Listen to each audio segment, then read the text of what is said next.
মৌলিক অধিকারটি আমি রেকর্ড করে দিচ্ছি, এবারে শুনিয়ে দেবো, কারণ আর তো ক্লাস করবো না।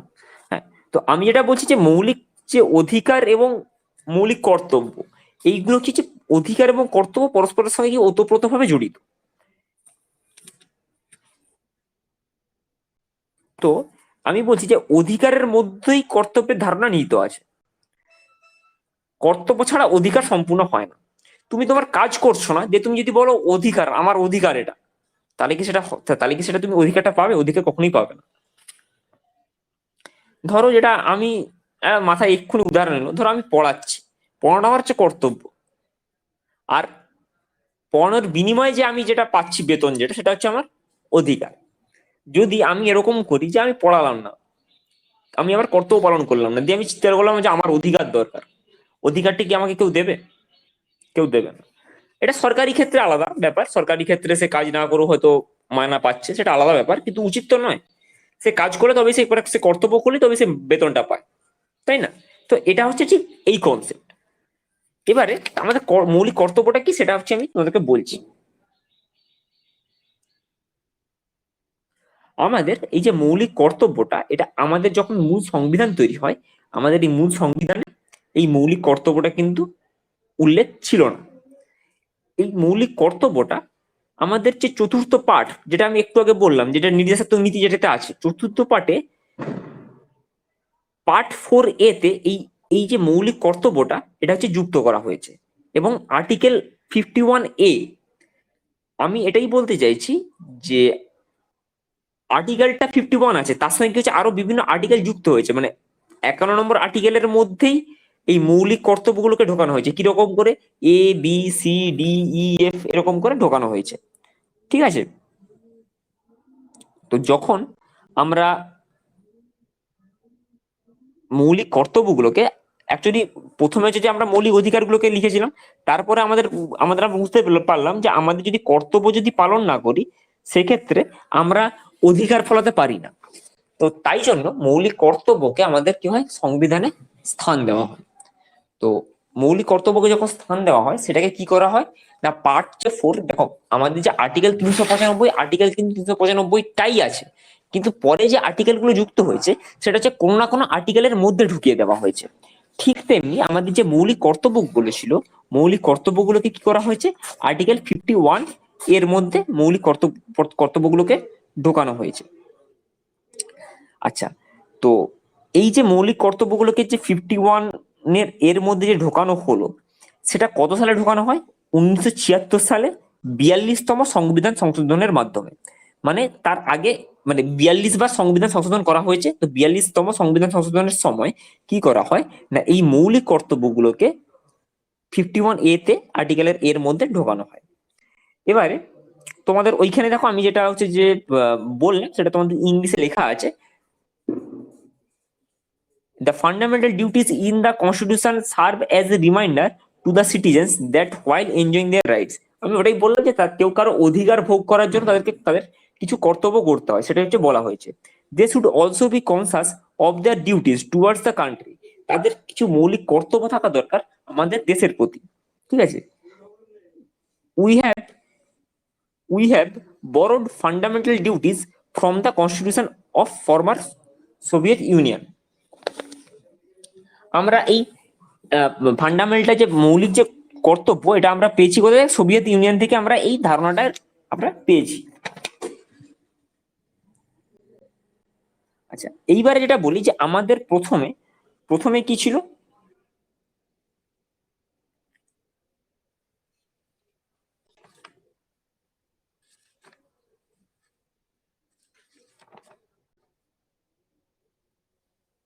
আমাদের প্রথমে অ্যাকচুয়ালি 10টা ফান্ডামেন্টাল ডিউটি ছিল। তারপরে কি করা হয়েছে যে 2002 সালে 86তম সংবিধান সংশোধনের মাধ্যমে একটা ফান্ডামেন্টাল ডিউটি কি করা হয়েছে, অ্যাড করা হয়েছে। বোঝা গেল? এবং আমাদের যে ফান্ডামেন্টাল ডিউটিগুলো যে অ্যাড করা হয়েছে, যে 1976 সালে 42তম সংবিধান সংশোধনের প্রথম যে 10টা, সেটা কি শরণ সিং কমিটির রেকমেন্ডেশন, মানে শরণ সিং কমিটি এটাকে রেকমেন্ড করে যে আমাদের হচ্ছে যে অ্যাড করা হোক, তখন কি করা হয়, আমাদের এই ফান্ডামেন্টাল ডিউটিসটাকে অ্যাড করা হয়। এখান থেকে কোশ্চেন তাহলে কিরকম আসে? কোশ্চেন এটাই আসে যে কত সালে আমাদের মৌলিক কর্তব্য সংবিধানে মানে অ্যাড করা হয় বা যুক্ত করা হয়। তাহলে অ্যান্সার হবে 1976 সালে। কততম সংবিধান সংশোধনীর মাধ্যমে আমাদের সংবিধানে মৌলিক কর্তব্যগুলোকে যুক্ত করা হয়, সেটা হবে কত সালে? এই তোমার কত এতে 42তম সংবিধান সংশোধনের মাধ্যমে। সালটা হচ্ছে 1976 হলো। আচ্ছা, কোন কমিটির রেকমেন্ডেশনে এই মৌলিক কর্তব্য যুক্ত হয়? সেটা হচ্ছে কি শরণ সিং কমিটি। প্রথমে মৌলিক কর্তব্যের সংখ্যা কতগুলো ছিল? সেটা হচ্ছে যে 10। পরবর্তীকালে কটি মৌলিক কর্তব্য যুক্ত হয়? সেটি হচ্ছে একটি। শেষ মৌলিক কর্তব্য যেটি যুক্ত হয় সেটা কত সালে কততম সংবিধান সংশোধনীর মাধ্যমে? সেটা হচ্ছে 2002 সালে 86তম সংবিধান সংশোধনের মাধ্যমে। আচ্ছা, এরপরে এরপরে যেটা হচ্ছে যে আমাদেরকে পড়তে হবে হচ্ছে যে ফান্ডামেন্টাল ডিউটি গুলো, মানে মৌলিক কর্তব্যগুলো কি কি সেটা আমাদেরকে পড়তে হবে।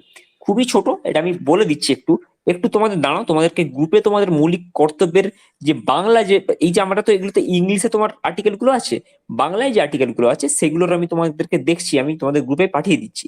আর এখন তোমাদের সঙ্গে স্ক্রিন শেয়ার করে আমি জিনিসগুলো বলে দেবো। একটু ওয়েট করো, 2 মিনিট।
এটা এটা সমস্যা ওই একটাই যে অফলাইন হলে তোমাদেরকে জেরক্স করে দিতে পারতাম। তো এইখানে লিখে নিবে আর কি, কি আর করা যাবে।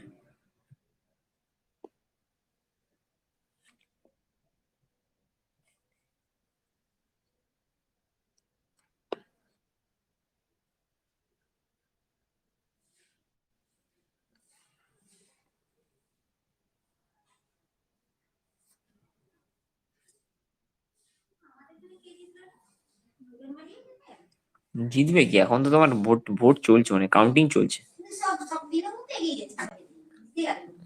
জিতে জিতে যায়নি। এই মমতা এগিয়েছেন, আবার পিছিয়ে বলছে তো আবার।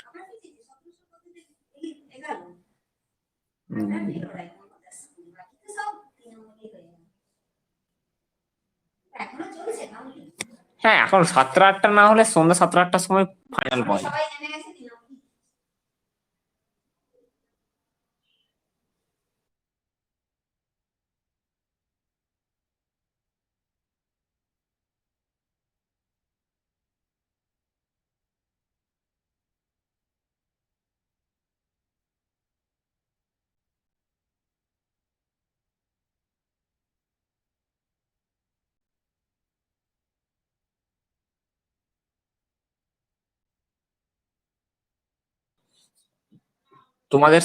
তোমাদের আমি গ্রুপে পাঠিয়ে দিয়েছি ফটোটা। তো আমি এখানে ফটোটা আমি শেয়ার করছি যাতে তোমাদের ওই এগুলো বুঝতে সুবিধা হয়। দেখো, আর্টিকেল গুলো পড়বে, বাংলা মানেগুলো দেখবে। দেখো, আর্টিকেল 51 এতে কি দেওয়া আছে?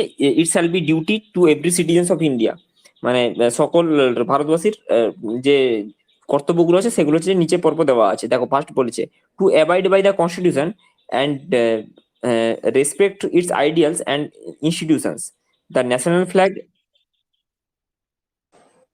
to abide by the constitution and respect its ideal and institutions, the national flag and the national anthem। যেটা বলেছে যে একটু অ্যাবাইড বাই মানে হচ্ছে অ্যাকচুয়ালি মেনে চলা, সংবিধানকে মান্য করতে হবে, যেটা এক এক নম্বরে দেখো দেওয়া আছে, এই যে এক নম্বরে দেওয়া আছে যে সংবিধানকে মান্য করতে হবে, সংবিধানের আদর্শ প্রতিষ্ঠা সমূহ, জাতীয় পতাকা এবং জাতীয় সঙ্গীতের প্রতি শ্রদ্ধা জানাতে হবে। ঠিক আছে, ওটা হচ্ছে এক নম্বর পয়েন্টে বলেছে। তারপরে দেখো বি যেটা দেওয়া আছে দুয়ে কি বলেছে, to cherish and follow the noble ideals.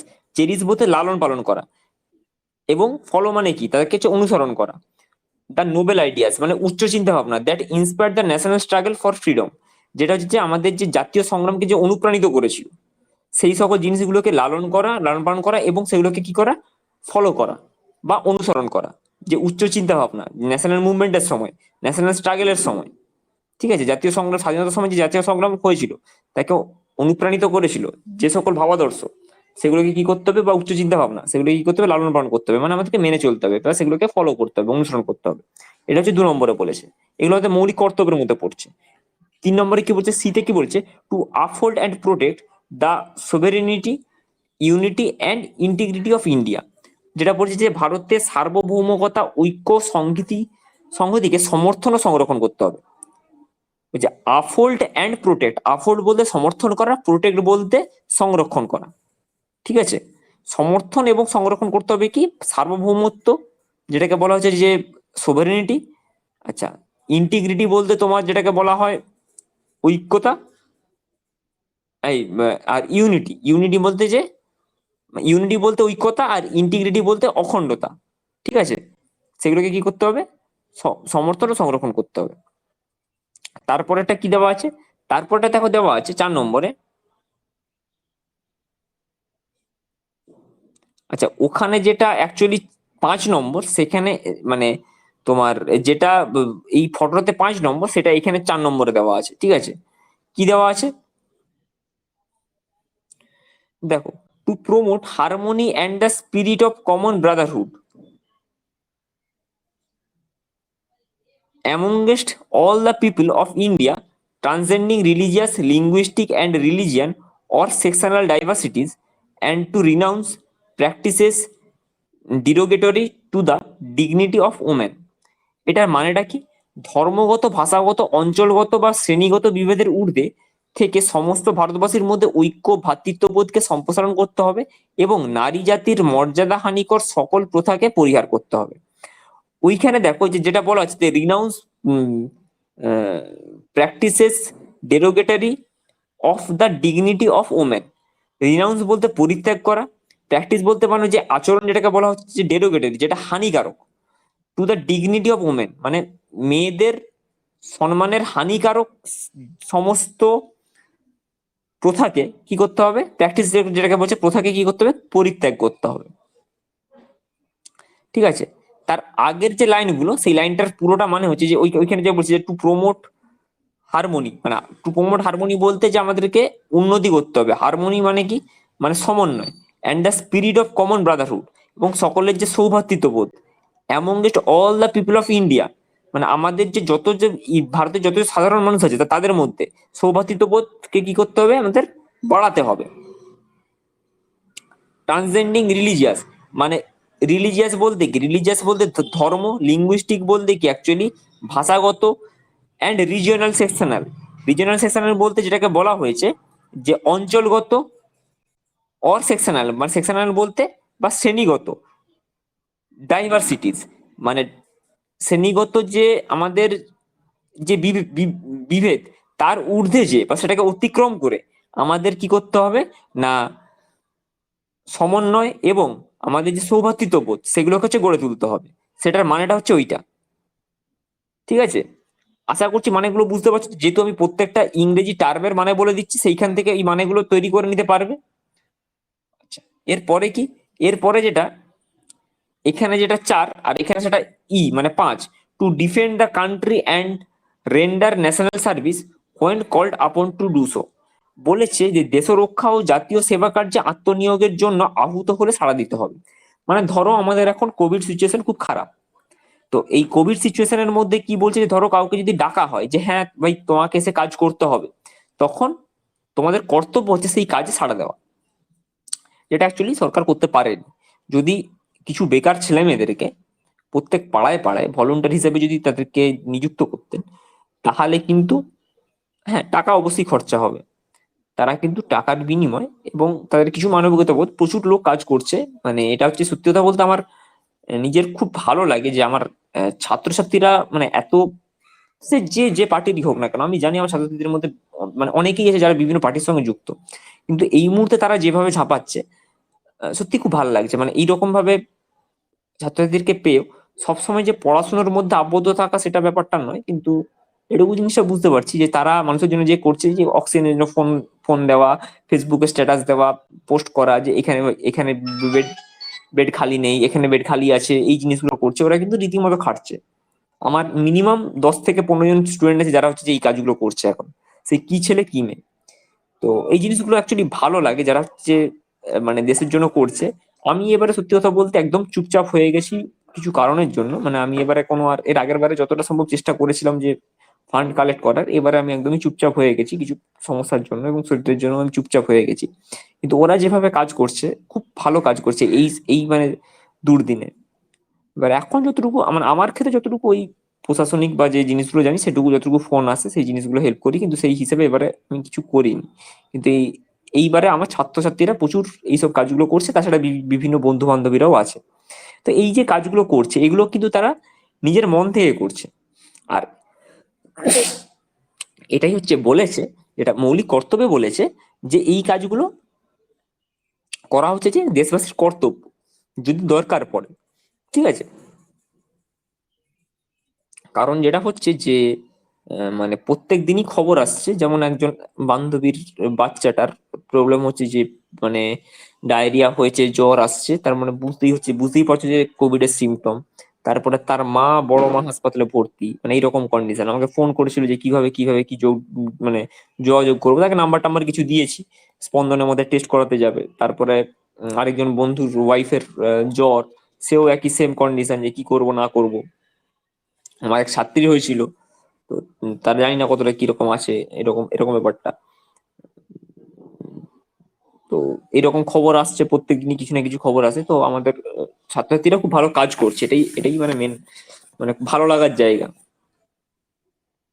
আচ্ছা, তো এইখানে এটাই বলতেছি যে যে দেশবাস মানে জাতীয় সেবা কার্যে বা দেশ রক্ষার জন্য যদি কাউকে ডাকা হয়, আহুত করা হয়, সেক্ষেত্রে হচ্ছে কি না, তাকে হচ্ছে সাড়া দিতে হবে সেই ডাকে। তারপরে হচ্ছে কি, তারপরেটা যেটা বলেছে যে তারপরে ছয়েরটা বলতে এখানে যেটা হচ্ছে এফ, বলেছে যে to value and preserve the rich heritage of the country's composite culture. বলছে যে কম্পোজিট কালচার বলছে যে মিশ্র সংস্কৃতি।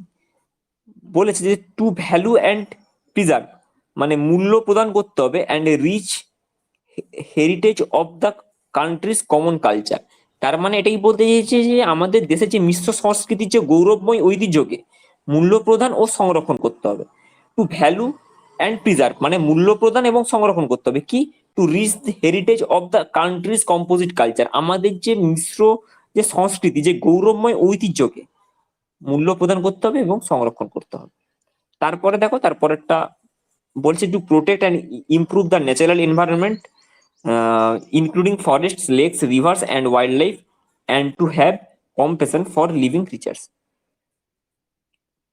যেটা হচ্ছে কি যে আমাদের সকল সরি বনভূমি, হ্রদ, নদী, বন্য প্রাণী সমূহ, প্রাকৃতিক পরিবেশের সংরক্ষণ ও উন্নতি এবং জীবজন্তুর প্রতি মমত্ব বোধ আমাদের প্রকাশ করতে হবে, যেটা হচ্ছে জিএরটা বলেছে।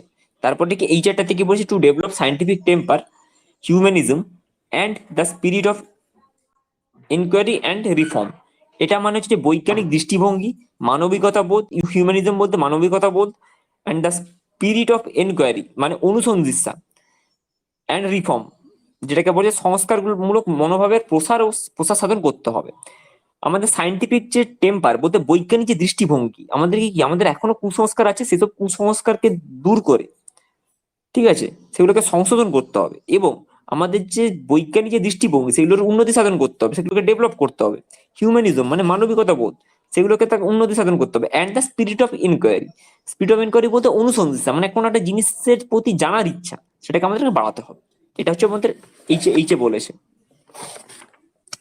তারপরে কি বলেছে, to secure public property and to abjure violence, যেটা বলেছে যে জাতীয় সম্পত্তি রক্ষণাবেক্ষণ এবং হিংসার পথ পরিত্যাগ করতে হবে। সেভ, যেটাকে বলছে সেফগার্ড পাবলিক প্রপার্টি বলতে জাতীয় সম্পদের রক্ষণাবেক্ষণ, অ্যান্ড টু অবজার্ভ ভায়োলেন্স মানে যেটাকে হিংসার পথ পরিত্যাগ করতে হবে। তারপরে কি বলেছে, two strive towards excellence in all spheres of individual and collective activity, মানে কি বলেছে যে আমাদের ব্যক্তিগতভাবে ও সমষ্টিগতভাবে উন্নতি সাধন করতে হবে বা চেষ্টা করতে হবে। স্ট্রাইভ টুয়ার্ডস এক্সিলেন্স মানে উৎকর্ষটার সঙ্গে চেষ্টা করতে হবে আমাদের, হয় ব্যক্তিগতভাবে বা সমষ্টিগতভাবে। ইন্ডিভিজুয়াল বলতে ব্যক্তিগতভাবে, অ্যান্ড কালেক্টিভ ভাবে সমষ্টিগতভাবে activity, so that the nation, তার জন্য মানে আমাদের ব্যক্তিগতভাবে বা একসঙ্গে, মানে যেটাকে বলা হচ্ছে যে সমষ্টিগতভাবে আমাদের কি করতে হবে, উন্নতি সাধনের চেষ্টা করতে হবে। তাতে সো দ্যাট দ্য নেশন মানে আমাদের, তাতে আমাদের দেশ constantly rises to higher levels of endeavour and achievement, যাতে করে আমাদের দেশ প্রতিনিয়ত কি করতে পারে, জাতীয় উন্নতির উৎকর্ষ এবং গতি যাতে তারা বজায় রাখতে পারে। সেই জন্য আমাদের কি করতে হবে, আমাদের চেষ্টা করতে হবে আমাদের ব্যক্তিগতভাবে বা সমষ্টিগতভাবে উন্নতি সাধনে, যাতে আমাদের দেশ জাতীয় উন্নতির উৎকর্ষ এবং গতি বজায় রাখতে পারে, সেটা হচ্ছে আমাদের বলা হয়েছে। আচ্ছা, এইবারে ৮৬তম সংবিধান সংশোধনের মাধ্যমে একটা কর্তব্য হচ্ছে আমাদের অ্যাড করা হয়েছে, সেটা কি, to provide opportunities for education to his child or ward between the age of 6 and 14 years. The duty was added by the 86th Constitutional Amendment Act 2002। 2002 সালের ৮৬তম সংবিধান সংশোধনের মাধ্যমে যুক্ত করা কি হয়েছে, যে 6 থেকে 14 বছর বয়সে প্রত্যেক শিশুকে শিক্ষাদানের ব্যবস্থা করতে হবে। এটা হচ্ছে এখানে বলা হয়েছে, তোমাদের মৌলিক কর্তব্য তোমাদের এখানেই কমপ্লিট। ঠিক আছে, মৌলিক কর্তব্যটা আশা করছি বুঝতে পেরেছো। বোঝা গেছে তো মৌলিক কর্তব্যটা মোটামুটি।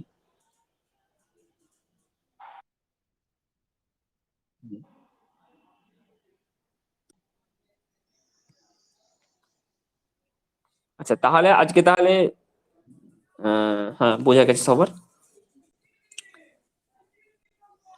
আচ্ছা তাহলে আমাদের আমাদের মানে হিস্ট্রি হয়ে গেল আর পলিটি হয়ে গেল। আচ্ছা এরপরে ট্র্যাডিশনাল জিকে, ট্র্যাডিশনাল জিকেটা কি পড়েছিলে?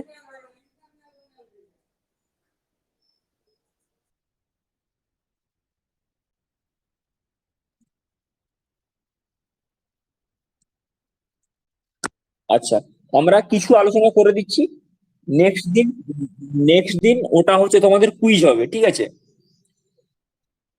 কুইজ হবে বলতে এটা হ্যাঁ, হ্যাঁ টেলিগ্রামে আমি কুইজ করে দেবো ওটা। একটু আলোচনা করে ছেড়ে দিচ্ছি, ৫-১০ মিনিটের মধ্যে ছেড়ে দিচ্ছি।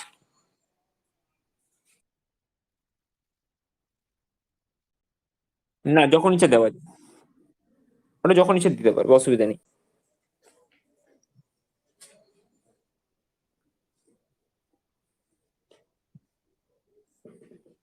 আচ্ছা আমি কিছু কিছু অপশন দিচ্ছি, অপশন গুলো বলবে, হ্যাঁ। আচ্ছা, আগা খান কাপ, এই আগা খান কাপ কোন খেলার সঙ্গে যুক্ত? অপশন এ হচ্ছে হকি, অপশন বি হচ্ছে ফুটবল, অপশন, হ্যাঁ আগা খান কাপ হচ্ছে হকি। এইবারে বলো যে রাধামোহন কাপ, রাধামোহন কাপ কোন খেলার সঙ্গে যুক্ত? Option A football, option B cricket, option C হচ্ছে পোলো, অপশন ডি হচ্ছে গলফ। রাধামোহন কাপ হচ্ছে পোলো। পোলো, হ্যাঁ। আচ্ছা এইবারে হচ্ছে ডেভিস কাপ, ডেভিস কাপ কোন খেলার সঙ্গে যুক্ত? পোলো, অপশন এ হচ্ছে পোলো, অপশন বি হচ্ছে গলফ, অপশন অপশন সি এটা হচ্ছে লং টেনিস, হ্যাঁ। আচ্ছা এরপরে হচ্ছে ইন্দিরা গান্ধী ট্রফি, এটা কোন খেলার সঙ্গে যুক্ত? গলফ, হ্যাঁ ইন্দিরা গান্ধী ট্রফিটা হচ্ছে বক্সিং। আচ্ছা রঞ্জি ট্রফি, এটা হচ্ছে ক্রিকেট।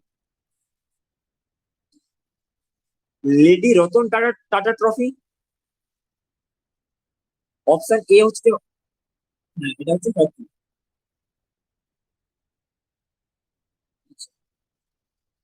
তারপর হচ্ছে ইরানি ট্রফি।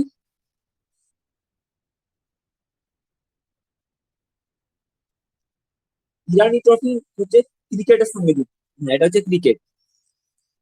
আচ্ছা, প্রিন্স অফ ওয়েলস কাপ।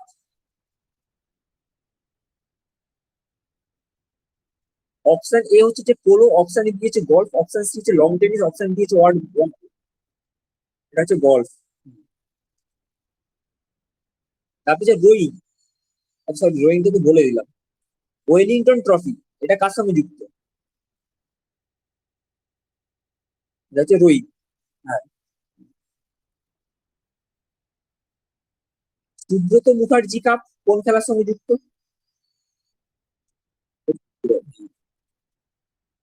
আচ্ছা, চ্যাম্পিয়ন্স ট্রফি।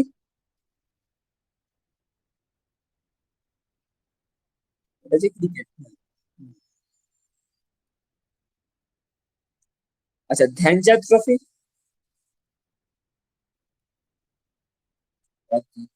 আচ্ছা, এটা যখন কোশ্চেন করছি, তোমার এ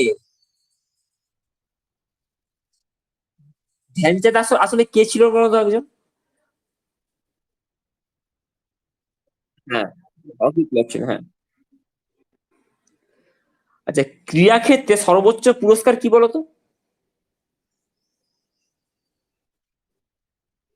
হ্যাঁ, ক্রীড়া ক্ষেত্রে সর্বোচ্চ পুরস্কার হচ্ছে অর্জুন পুরস্কার।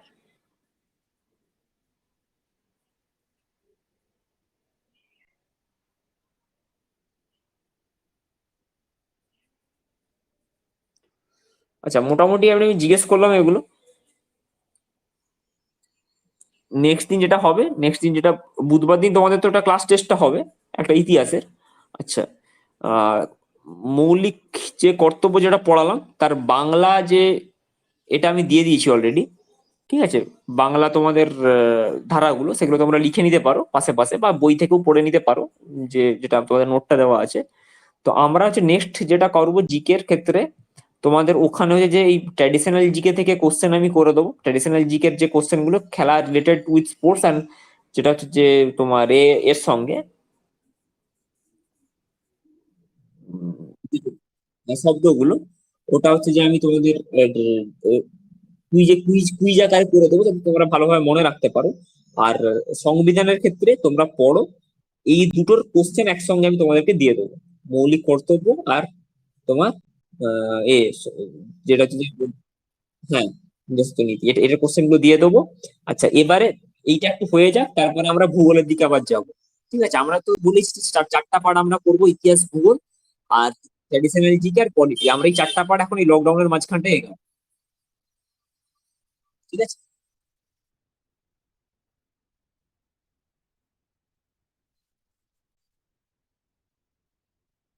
পাওয়া যায় বলতে ওটা টাইপ করতে হবে আর কি, এটাই সমস্যা। কিছু কোশ্চেন খলজি আহ, মানে আচ্ছা, খলজি বংশ অব্দি আমি আমি কি টাইপ করে কোশ্চেন দিয়েছিলাম, না কোনো কারো খাতায় লেখা আছে? আচ্ছা, আচ্ছা, ঠিক আছে। হ্যাঁ, ওই খলজি বংশের পরে আছে, বাট এটা হচ্ছে যে জাস্ট ওই পিটি ব্যাচের জন্য করা হয়েছিল। সেটা আমার টাইপ করা নেই, একজনের খাতাতে আছে, খাতা থেকে আমি তোমাদেরকে আমি দিয়ে দিতে পারবো। ঠিক আছে, কিন্তু ওটা আমি বারবার বলছি, ওটা কিন্তু পিটির জন্য, তোমাদের জন্য নয়। তোমাদের কিন্তু একটু এক্সট্রা পড়তে হবে। ঠিক আছে, তোমাদের এক্সট্রা পড়তে হবে বলতে একটা জিনিস মাথায় রাখবে, যেগুলো দাগ দেওয়া আছে আমার যে নোটগুলোতে, নোটটাতে দেখবে দাগ দেওয়া আছে না, নোটটাতে যেগুলো দাগ দেওয়া আছে সেগুলো পড়বে। আর প্লাস আমি যে এমসিকিউ যে সেটটা দেবো, সেই সেটটা কিন্তু যেটা পরীক্ষা হবে পরের দিন, বা যেটা আজকে আলোচনা করলাম, সেটা করবে কি, সেটা খুব ভালোভাবে রেডি করে রাখবে। ওই জন্য অ্যাকচুয়ালি দরকার হচ্ছে যে এমসিকিউ সেট গুলোকে প্রিন্ট বার করে ওগুলো হচ্ছে সঠিক উত্তরগুলো করে রাখা। কারণ পরীক্ষার সময় তো গোটা চ্যাপ্টার তো পড়া যায় না, তখন এমসিকিউ গুলো চোখ বুলিয়ে জাস্ট যেতে হয়। ঠিক আছে।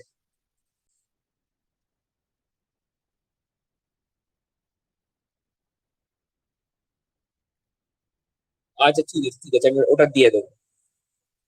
দিয়ে দেবো, দিয়ে দেবো। ঠিক আছে, চলো তোমার হ্যাঁ, হ্যাঁ, জানিয়ে দেবো। ঠিক আছে, ঠিক আছে, জানিয়ে দেবো। ঠিক আছে, চলো আজকে।